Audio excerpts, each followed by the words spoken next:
Dear students, welcome back to my channel.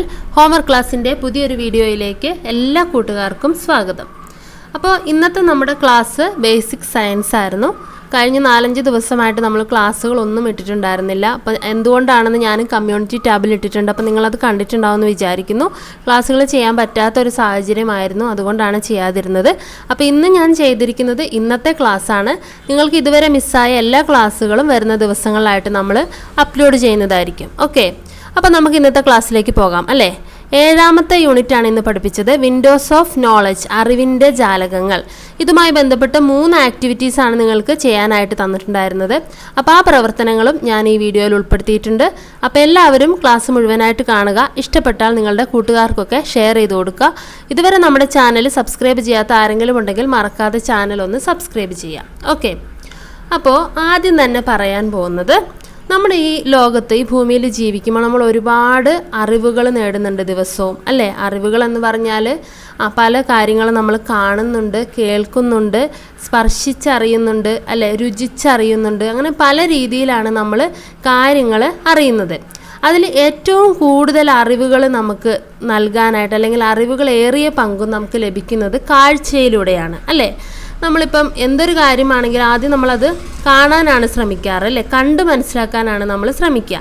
അതിനുശേഷമാണ് കേൾവിയും ബാക്കിയുള്ള രീതിയിലുള്ള ഒക്കെ വരുന്നത്. കേട്ട് മനസ്സിലാക്കുന്നത് അല്ലെങ്കിൽ സ്പർശിച്ച് മനസ്സിലാക്കുന്നതൊക്കെ അതിന് പുറകിലാണ് വരുന്നത്. അപ്പോൾ ഏറ്റവും കൂടുതൽ അറിവുകൾ നേടുന്നത് നമ്മൾ കാഴ്ചയിലൂടെ തന്നെയാണ്. We gain most of our knowledge through vision അല്ലേ. അപ്പോൾ കാഴ്ച എങ്ങനെയാണ് സാധ്യമാകുന്നത്, എങ്ങനെയാണ് നമ്മൾ കണ്ണുകൾ ഉപയോഗിച്ച് കാണുന്നത്, ഇത്തരം കാര്യങ്ങളാണ് നമ്മൾ ആദ്യമായിട്ട് പറയാനായിട്ട് പോകുന്നത്. ഓക്കെ, ഈ ഒരു പരീക്ഷണം കണ്ടോ നിങ്ങൾ.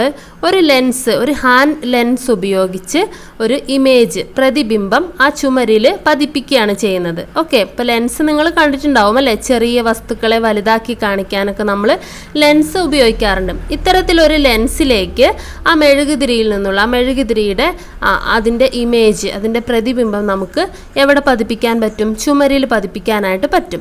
അപ്പോൾ ആ ഉണ്ടായ പ്രതിബിംബത്തിൻ്റെ പ്രത്യേകതകൾ കണ്ടോ നിങ്ങൾ. ആ പ്രതിബിംബം തലകീഴായതായിരിക്കും, അതുപോലെ തന്നെ അത് യഥാർത്ഥ വസ്തുവിനേക്കാളും ചെറുതായിരിക്കും അല്ലേ. ഇത്തരത്തിൽ നമുക്ക് ലെൻസ് ഉപയോഗിച്ച് പ്രതിബിംബം ഉണ്ടാക്കാം. നമ്മുടെ കണ്ണിലും ഇതുപോലെ ഒരു ലെൻസ് ഉണ്ട്. ഈ ലെൻസും നാം കാണുന്ന വസ്തുക്കളുടെ തലകീഴായ പ്രതിബിംബം നമ്മുടെ കണ്ണിൽ ഉണ്ടാക്കുന്നു. മനസ്സിലായോ? അപ്പോൾ എന്താണ് ഇവിടെ മനസ്സിലാക്കേണ്ട കാര്യം? നമ്മുടെ എല്ലാവരുടെയും കണ്ണിൽ ഓരോ ലെൻസ് ഉണ്ട്. ഈ ലെൻസിലൂടെയാണ് നമുക്ക് കാണാനായിട്ട് സാധിക്കുന്നത്. ഈ ലെൻസ് നമ്മൾ കാണുന്ന വസ്തുക്കളുടെ പ്രതിബിംബം എവിടെ ഉണ്ടാക്കുന്നു? നമ്മുടെ കണ്ണിൽ തലകീഴായിട്ട് ഉണ്ടാക്കുന്നുണ്ട്. Okay, just like this there is a lens in our eye as well.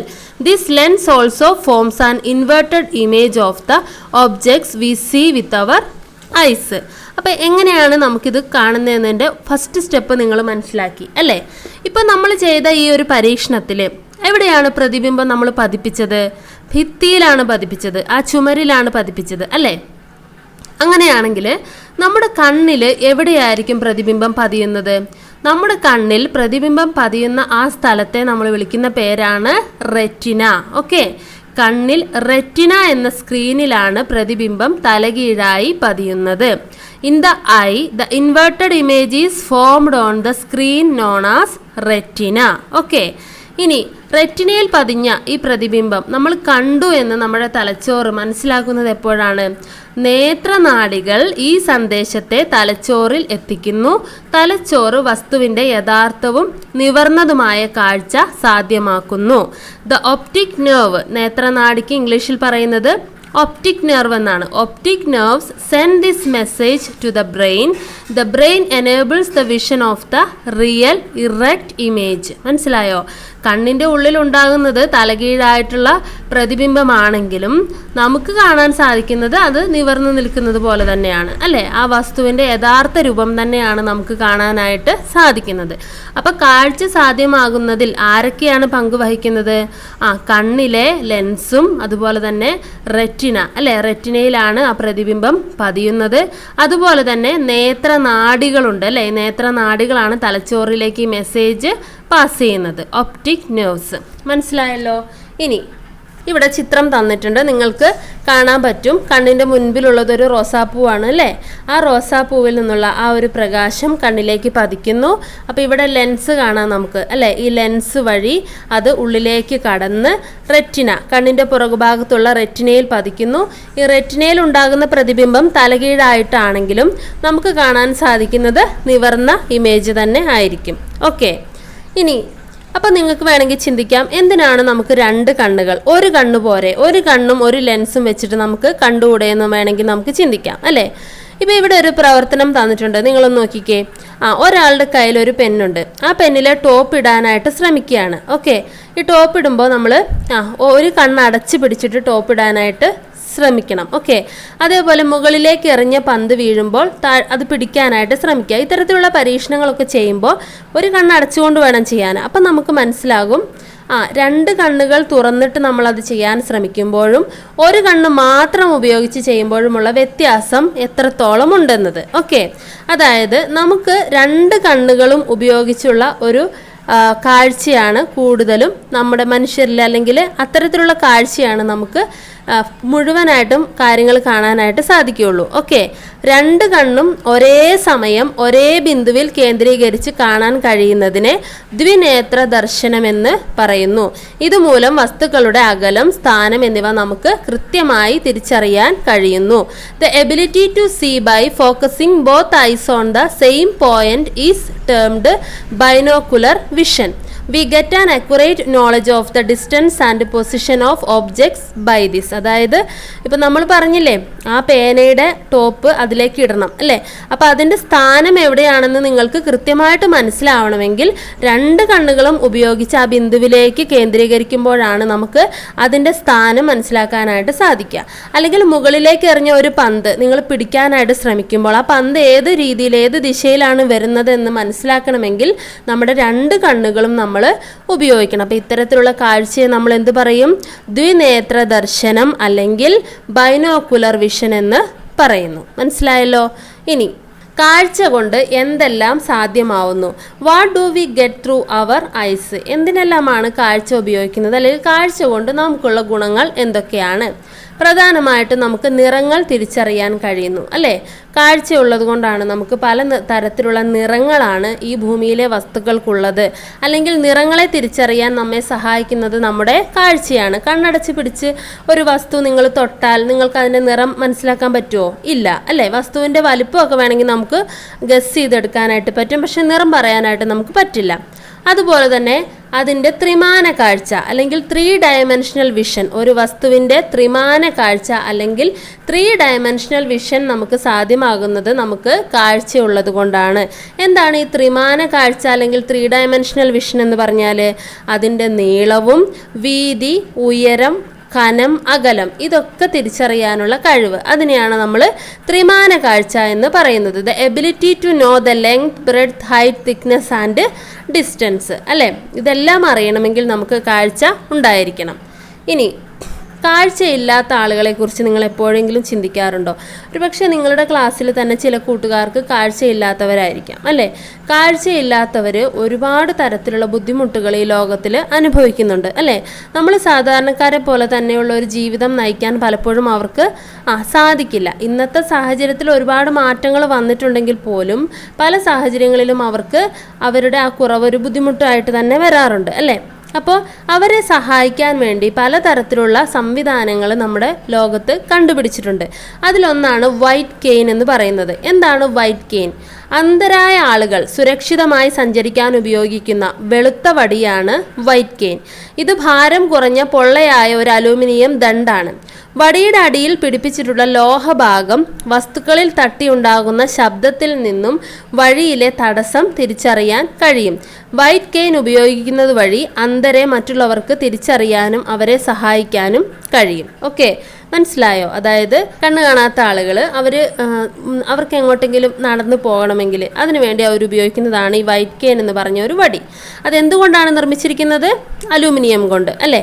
അതിൻ്റെ ഏറ്റവും വലിയ പ്രത്യേകത എന്താണ്? അതിൻ്റെ അടിയിലൊരു ലോഹഭാഗമുണ്ട്. അത് വസ്തുക്കളിൽ തട്ടുമ്പോൾ ശബ്ദമുണ്ടാകും. അപ്പോൾ ഈ ശബ്ദത്തിൽ നിന്നാണ് അവർ എന്തെങ്കിലും തടസ്സമുണ്ടോ എന്ന് മനസ്സിലാക്കുന്നത്.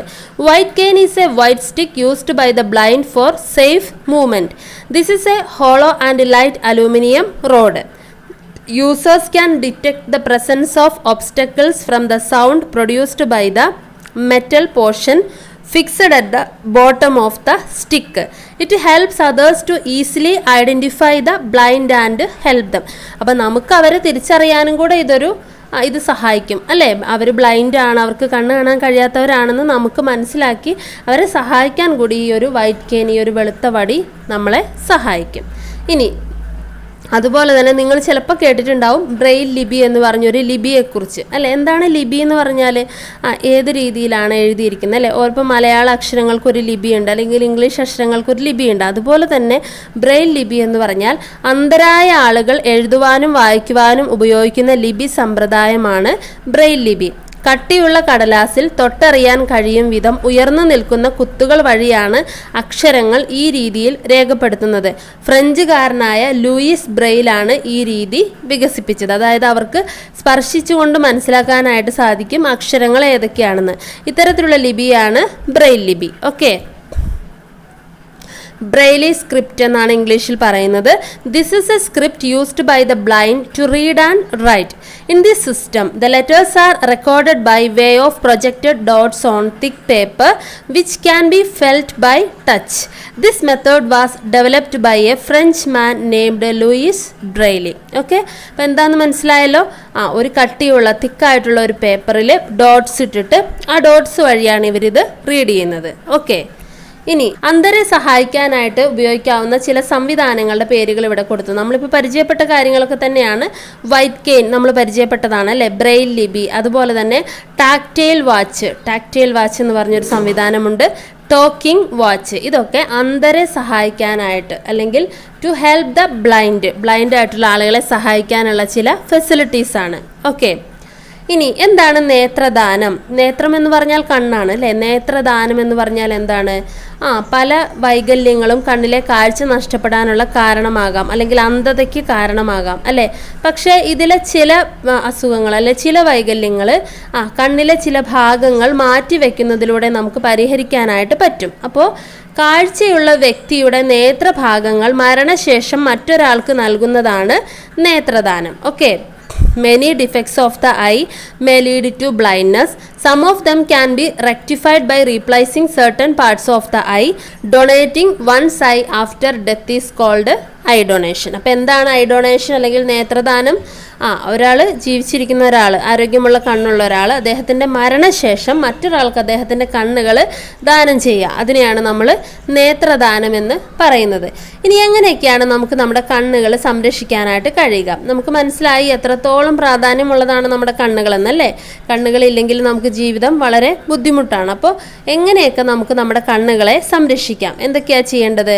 കണ്ണിൽ പൊടി വീണാൽ ഊതുകയോ തിരുമ്മുകയോ ചെയ്യരുത്. തണുത്ത വെള്ളം കൊണ്ട് കഴുകിക്കളയണം. എല്ലാവരും ചെയ്യുന്നൊരു മിസ്റ്റേക്കാണ് അതല്ലേ? എന്തെങ്കിലും കണ്ണിൽ വീണ് കഴിഞ്ഞാൽ നമ്മൾ തിരുമ്മും, അതൊരിക്കലും ചെയ്യരുത്. പിന്നെയോ മങ്ങിയ പ്രകാശത്തിലോ തീവ്രപ്രകാശത്തിലോ ബസ്സിൽ യാത്ര ചെയ്യുമ്പോഴോ വായിക്കരുത്. കാരണം എന്താണ്? നമ്മുടെ കണ്ണിന് വളരെയധികം സ്ട്രെയിൻ കൊടുത്തുകൊണ്ട് വേണം വായിക്കാനായിട്ട്. പിന്നെ TV കാണുമ്പോൾ നിശ്ചിത അകലം പാലിക്കണം. മുറിയിൽ ആവശ്യത്തിന് വെളിച്ചം ഉണ്ടാകണം. രാസവസ്തുക്കൾ കണ്ണിൽ വീഴാതെ സൂക്ഷിക്കണം. കളിക്കുമ്പോൾ കൂർത്ത വസ്തുക്കൾ കണ്ണിൽ കൊള്ളാതെ നോക്കണം. ഓക്കെ, അപ്പം നമ്മുടെ കണ്ണുകൾ സംരക്ഷിക്കാൻ ഇത്തരം കാര്യങ്ങളൊക്കെ നമുക്ക് നോക്കാവുന്നതാണ്. Protection of the eyes. How important our eyes are. What care should we take to protect them? എന്തൊക്കെ ചെയ്യണം? Do not rub or blow it if dust falls into the eye. Just wash with cold water. പിന്നെയോ do not read in dim light or very bright light or while traveling in a bus. Keep a certain distance while watching TV. There must be sufficient light in the room. Care should be taken so that chemicals do not fall into the eye. Protect your eyes from sharp objects while playing. Okay, മനസ്സിലായല്ലോ? നമ്മൾ സാധാരണ ചെയ്യുന്ന കാര്യങ്ങളൊക്കെ തന്നെയാണ്. അപ്പോൾ അതിൽ എന്തൊക്കെ കാര്യങ്ങളാണ് ശ്രദ്ധിക്കേണ്ടതാണെന്നാണ് ഇവിടെ പറഞ്ഞിരിക്കുന്നത്. നമുക്കിനി നിങ്ങളുടെ ആക്ടിവിറ്റീസിലേക്ക് പോകാം. 3 പ്രവർത്തനങ്ങളാണ് ചെയ്യാനായിട്ടുണ്ടായിരുന്നത്. കണ്ണിൽ പ്രതിബിംബം രൂപപ്പെടുന്നതും ലെൻസ് ഉപയോഗിച്ച് സ്ക്രീനിൽ പ്രതിബിംബം ഉണ്ടാക്കുന്നതും താരതമ്യം ചെയ്ത് കുറിപ്പ് തയ്യാറാക്കുക. Compare the image formation in our eyes with the image formation using a hand lens and make a note. നമ്മൾ ആദ്യം പറഞ്ഞ കാര്യമാണ്. അപ്പം അതിൻ്റെ ഉത്തരം നമുക്ക് എങ്ങനെ എഴുതാം?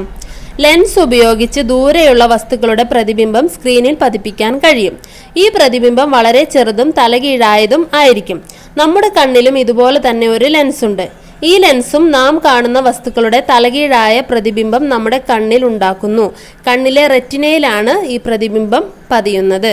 V can make images of distant objects using hand lens. These images will be small and inverted. We have lens in our eye same like this. This lens also forms an inverted image of the objects we see with our eyes. In the eye, the inverted image is formed on the screen known as retina. Okay, അപ്പോൾ ഇത്രയും കാര്യങ്ങൾ ഈ ഉത്തരത്തിൽ ഉണ്ടായിരിക്കണം. അടുത്ത ചോദ്യം എന്താണ്? പ്രവർത്തനം 2. ഇന്ത്യയുടെ എംബോസ്ഡ് മാപ്പ് തയ്യാറാക്കുക. Okay, prepare an embossed map of India.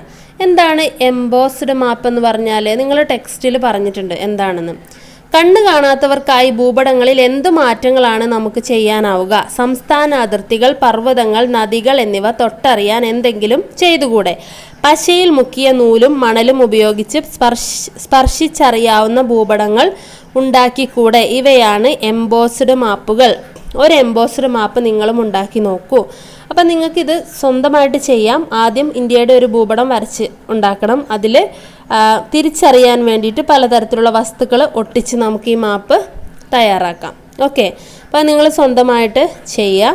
3ാമത്തെ പ്രവർത്തനം, കണ്ണിൻ്റെ ആരോഗ്യത്തിന് എന്തെല്ലാം ശ്രദ്ധിക്കണം? What care should we take to protect our eyes? നമ്മൾ വിശദമായിട്ട് പറഞ്ഞ കാര്യങ്ങൾ തന്നെയാണ്. ആ കാര്യങ്ങൾ വെച്ച് നിങ്ങൾ എഴുതിയാൽ മതി. ഇവിടെ എല്ലാം പറഞ്ഞിട്ടുണ്ട്. നമ്മളിപ്പോൾ വായിച്ച കാര്യങ്ങളാണ്, ഞാനിനി വായിക്കുന്നില്ല. കണ്ണ് സംരക്ഷിക്കാൻ എന്തൊക്കെയാണ് ചെയ്യേണ്ടത്? അപ്പോൾ ഈ 3 പ്രവർത്തനങ്ങൾ നിങ്ങൾ പൂർത്തിയാക്കി നിങ്ങൾ ടീച്ചേഴ്സിന് അയച്ചു കൊടുക്കുക. അപ്പോൾ നമുക്കിനി അടുത്തൊരു ക്ലാസ്സിൽ കാണാം. ബൈ.